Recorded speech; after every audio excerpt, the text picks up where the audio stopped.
E ele saiu e sacrificou um dos camelos. E de alguma forma a tensão necessária foi liberada.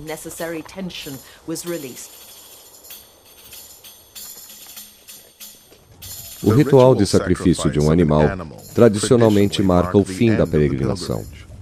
Relutantemente, os peregrinos consideraram a peregrinação completa e voltaram para Medina. Muhammad se comprometera com todos os pontos do tratado, mas ele havia ganho a concessão mais significante. Em troca de adiar a entrada deles em Meca por um ano, os muçulmanos haviam assegurado 10 anos de paz e o reconhecimento como entidade política. Muhammad havia provado ser um competente diplomata e líder religioso.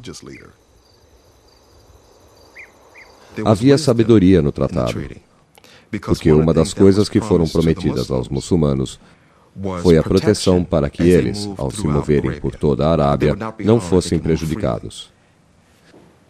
Eles poderiam se mover livremente e a aquisição mais importante foi a permissão do ensino do Islã.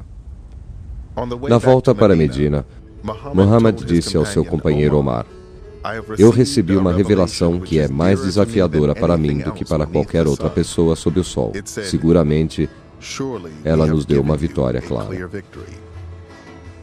A partir de então, cada vez mais e mais pessoas vieram para o Islã. Cada vez mais as pessoas se voltaram para Muhammad. E isto mostrou um enorme sinal de força. Força para empreender, coragem absoluta e sabedoria absoluta.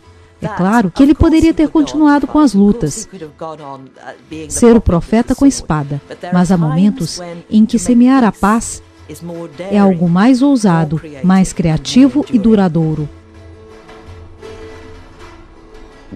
Um ano depois de assinar o Tratado de Hudaybiyah, Muhammad conduziu seus seguidores em uma nova peregrinação para Meca.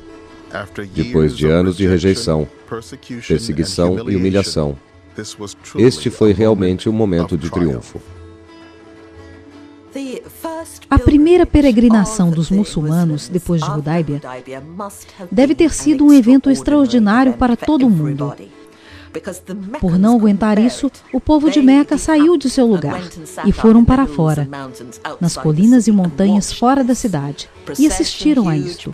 Uma procissão, uma enorme procissão de muçulmanos. Era como se tivesse tomado conta da cidade.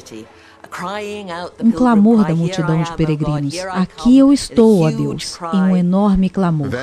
Então veio o momento pelo qual Muhammad havia esperado 7 longos anos para alcançar. Muhammad envia Bilal, um ex-escravo africano, o mais baixo dos baixos aos olhos do povo de Meca, diretamente para o santuário sagrado da Kaaba, que o povo de Meca considerava o seu santuário, para efetuar o chamado para a oração. As colinas ao redor de Meca são de granito, de forma que uma voz sonora em seu chamado para a oração ressoa ao longo do vale. Allahu Akbar, Allahu Akbar. Allahu Akbar.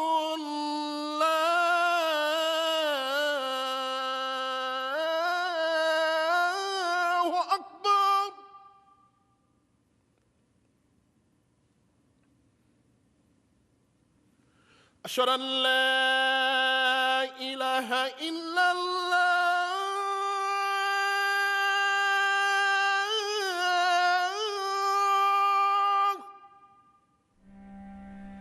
أشهد أن لا إله إلا الله. Bilal proclamava para todos ouvirem: há um só Deus, e Muhammad é o seu profeta. Deveria ter sido um momento triste para o povo de Meca, mas um momento de extraordinária alegria para os muçulmanos, executando todos os seus rituais meticulosamente, sem, no entanto, tirar vantagem disso, e voltando pacificamente para casa. Mas a paz entre os muçulmanos e o povo de Meca não duraria.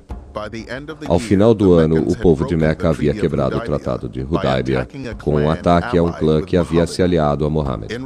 Em resposta aos 10 dias do mês sagrado de Ramadã, Muhammad e um exército muçulmano de 10.000 homens rumaram para Meca com a intenção de tomá-la pela força. O profeta se sentiu forte o bastante para poder conquistá-los. Mas quando o exército chegou à cidade, os líderes quraishitas perceberam que eles não teriam chance de vencer e muitos decidiram se unir ao Islã. O profeta entrou na cidade sem resistência. Quando ele entrou em Meca, entrou com a cabeça baixa. Ele não entrou como um guerreiro conquistador arrogante. Ele entrou humildemente por uma vitória que ele percebe que é de Deus. Depois de circular a Kaaba 7 vezes, Muhammad destruiu cada um dos 360 ícones que a cercavam. Ele então virou-se para o povo derrotado de Meca que buscava refúgio dentro do santuário, os mesmos que o haviam oprimido e haviam atacado os muçulmanos durante tantos e tantos anos. Ele lhes disse: se vocês estivessem em meu lugar, o que vocês pensariam em fazer? E o povo de Meca ficou com medo de estarem a ponto de morrer. Então, ele disse: vocês estão todos perdoados. E ele concedeu a todos a anistia. E isso era desconhecido nessa cultura, desconhecido nesta sociedade, e totalmente inesperado pelo povo de Meca.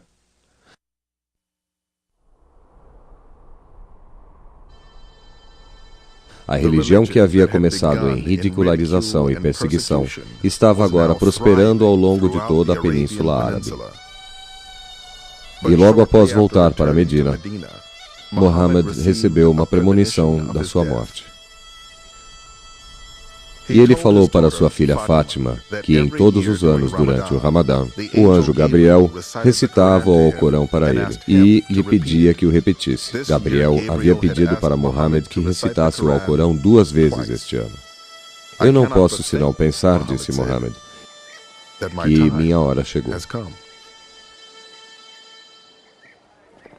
Em fevereiro de 632, Muhammad fez o que seria sua última peregrinação para a cidade do seu nascimento.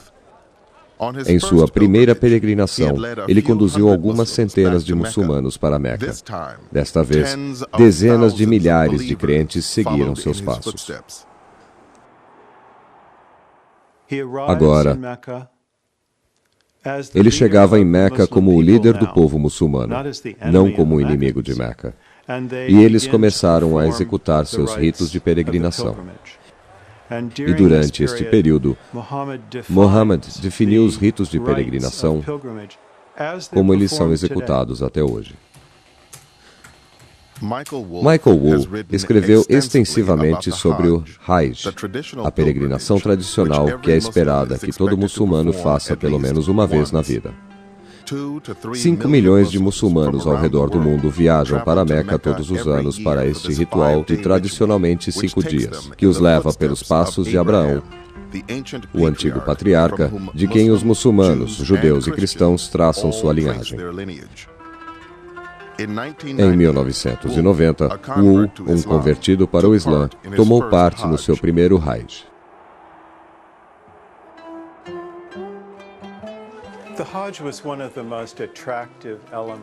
O Hajj era um dos elementos mais atraentes no Islã para mim como um não muçulmano, e agora como um muçulmano. Quando finalmente me tornei muçulmano depois de 20 e poucos anos de reflexão a respeito, a primeira coisa que eu quis fazer era o Hajj. Quando eu circulei a Kaaba pela primeira vez, eu estava em um estado de graça. Você está lá com dezenas de milhares de pessoas, todas fazendo a mesma coisa ao mesmo tempo. Você está pondo Deus literalmente como o centro de sua vida durante aquele período de tempo.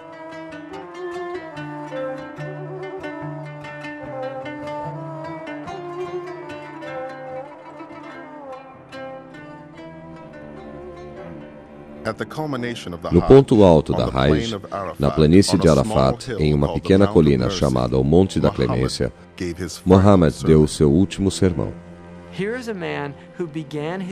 Aqui está um homem que começou a missão dele como um indivíduo em Meca, perseguido, com quase nenhum seguidor, e a sua vida termina em um vale, com dezenas de milhares de pessoas que aceitaram a sua mensagem, e lá está ele, proclamando para eles o seu sermão final. E nisto, de certo modo, há uma sumarização deste ensino universal. Ele lhes diz que sejam bons uns para os outros, e não violar os direitos de cada um, para o homem e a mulher se tratarem um ao outro humanamente, para os irmãos e irmãs tratarem-se bem um ao outro, e para muçulmanos tratarem-se como irmãos e irmãs. E talvez o mais importante, ele clama pelo fim da vingança, do banho de sangue, a vendetta que fez sangrar esta cultura terrivelmente desde que ele nasceu. Ao término do seu sermão, Muhammad não enumera suas realizações. Este homem uniu as pessoas, ele lhes ensinou o monoteísmo, ele os trouxe à paz, e ainda assim ele não marca estas como sendo realizações dele. Justamente o oposto. Ele pergunta para a sua comunidade: eu cumpri minha missão para com o meu Deus e para vocês? Você pode ouvir nas palavras dele o desejo de uma missão completada. Este é um homem de fé que está inseguro dos efeitos por ele produzidos. Este é um momento muito humano, no qual ele precisa saber. Ele pergunta e as pessoas afirmam que sim. Eles dizem: sim, você cumpriu sua missão. Este não era um líder preocupado com seu legado ao longo dos tempos. Não foi por nenhum outro propósito além da certeza de que quando ele fosse estar diante do seu Criador, ele iria ser responsabilizado. E ele estaria na posição de dizer: ó Allah, eu fiz o melhor que eu pude, e eu espero que eu tenha tido êxito nessa realização. E isso é tudo o que nós podemos fazer como seres humanos.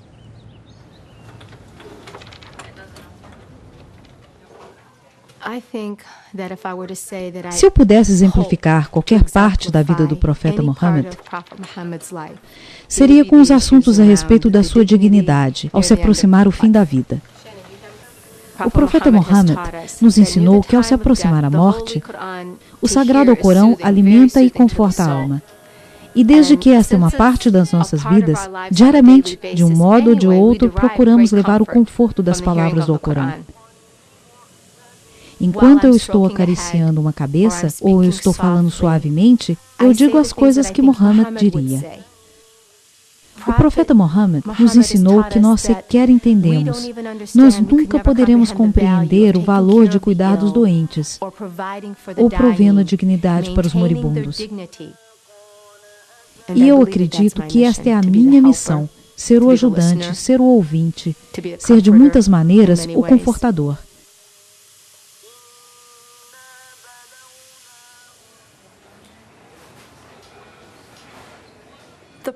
O profeta sabia o que estava por vir. Ele teve uma indicação que ele não estaria por perto por muito mais tempo. Muhammad tinha estado doente. Ele teve alguma febre. Estava claro que estava em real dificuldade em termos de sua saúde. E as pessoas do seu convívio pareciam convencidas de que Muhammad estava morrendo. Abraçado pela comunidade que ele havia fundado em Medina, tendo se ocupado com as suas esposas e companheiros, Muhammad morreu pacificamente, talvez em junho do ano 632. As notícias da morte dele chocaram seus seguidores, especialmente Omar, que acreditava que Muhammad viveria mais do que todos eles. As pessoas começaram a ouvir: o profeta está morto. Omar foi para a praça central e começou a dizer: há hipócritas e mentirosos que estão dizendo que o profeta está morto. No meio desse caos, Abu Bakr lembrou os muçulmanos de um verso do Alcorão que foi primeiramente revelado depois da Batalha de Uhud, quando eles temeram que Muhammad havia sido morto. Abu Bakr adentra esta cena de pandemônio e ele imediatamente se levanta e diz: quem adorava Muhammad sabia então que Muhammad estaria morto, mas quem adorava a Deus saberia que Deus vive sempre e nunca morre. E assim, de repente, estas pessoas são trazidas para seus sensos de que Muhammad é na realidade um homem, e o homem é mortal, e este é o seu legado. Ele fez tudo o que estava dentro do seu alcance para impedir de ser adorado,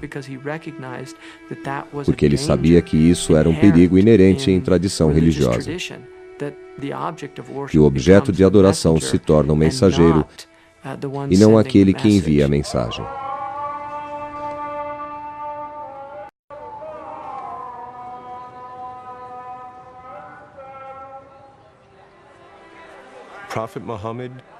O profeta Muhammad era um homem que, em sua carne e sangue, trouxe uma das coisas mais eloquentes para a humanidade. Ele criou um exemplo para a humanidade pelo seu comportamento, pelas suas ações de exemplo de vida. Este é o legado que ele deixou para os muçulmanos. O legado de Muhammad é obviamente a semente que ele plantou.